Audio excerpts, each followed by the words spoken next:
उत्तराखंड में लगातार भारी बारिश से उफान पर नदी नाले जो हैं वो आ चुके हैं। ऋषिकेश में गंगा नदी का जलस्तर बढ़ चुका है।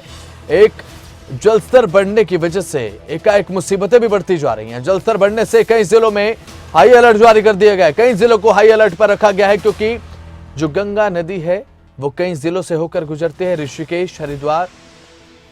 ऐसे में इन जिलों को हाई अलर्ट पर रखा गया क्योंकि जो हालात है वो बेकाबू हो सकते हैं। हमारे संवाददाता नासिर हुसैन हमारे साथ जुड़ चुके हैं देहरादून से लाइव। नासिर, इस समय गंगा नदी का जलस्तर एक बेहद चिंताजनक तरीके से लगातार बढ़ता जा रहा है और ऐसे में आसपास के जो तटीय जिले हैं उन्हें हाई अलर्ट पर रखा गया है। क्या कुछ ताजा जानकारी है मौसम को लेकर उत्तराखंड में? बारिश लगातार जारी है और अगर हम पिछले 3 दिनों की बात करें तो 3 दिनों से लगातार बारिश हो रही है, लगातार भी बारिश हो रही है। अगर हम कल की बात करें, कल से 24 घंटे से लगातार बारिश हो रही है, जिसके कारण नदियां हैं। अगर हम कल की बात करें, कल से 24 घंटे से लगातार बारिश हो रही है, जिसके कारण जो जितनी भी नदियां हैं उत्तराखंड में उनका जलस्तर लगातार बढ़ता जा रहा है। जलस्तर बढ़ने के कारण उन तमाम लोगों को दिक्कतों का सामना करना पड़ रहा है जो नदियों के किनारे रह रहे हैं। खासतौर पर जो गंगा नदी है उसका जलस्तर बढ़ चुका है और जो तटीय इलाके हैं, खासतौर पर यानी अगर हम ऋषिकेश से नीचे इलाके की बात करें उसमें हरिद्वार, लक्सर और ये जो तमाम इलाके हैं जिनके किनारे से गंगा नदी होकर गुजरती है, वहां पर जलस्तर काफी बढ़ चुका है और इसके कारण वहां के आसपास के गाँव में पानी भी भरना शुरू हो चुका है। लक्सर का जो इलाका है वहां पर बहुत तेजी के साथ पानी बढ़ रहा है, तो ऐसे में जो बाढ़ प्रभावित गांव हैं वहां पर हर साल जब भी गंगा नदी का जलस्तर बढ़ता है तो लोगों को परेशानी का सामना इसलिए उठाना पड़ता है क्योंकि उन गांव में पानी भर जाता है।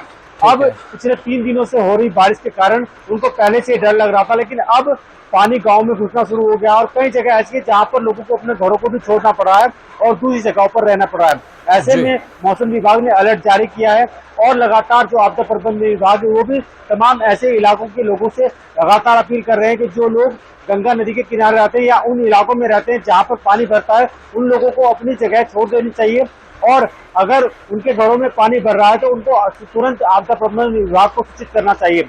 अब जबकि पानी लगातार बढ़ रहा है तो ऐसे में उन लोगों की दिक्कतों का सामना कैसे उन लोगों को वहां से निकाला जाए, इसको लेकर के प्रशासन लगातार तैयारियां कर रहा है। ठीक है नासिर हुसैन, जब भी इस तरीके की स्थिति जो है वो बनती है, ऐसे में कई बार देखने को यह भी मिलता है कि पलायन की स्थिति जो है वो बन जाती है। इस पलायन की स्थिति को लेकर प्रशासन की तरफ से कुछ कदम उठाए गए हैं क्या कि सुरक्षित स्थान पर लोगों को पहुंचाया जाए? इसे लेकर प्रशासन की क्या कुछ कवायद देखने को मिल रही है इस समय उत्तराखंड में? नासिर,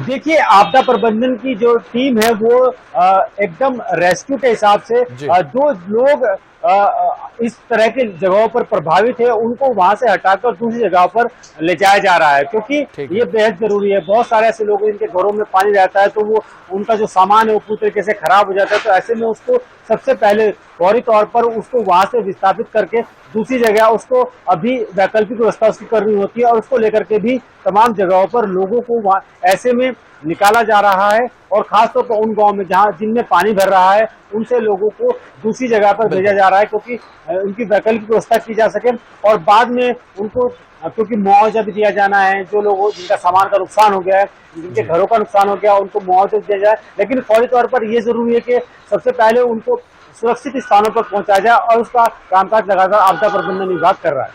ठीक है, बहुत बहुत शुक्रिया नासिर हुसैन हमारे साथ जुड़ने के लिए, दर्शकों तक तमाम महत्वपूर्ण जानकारी पहुंचाने के लिए।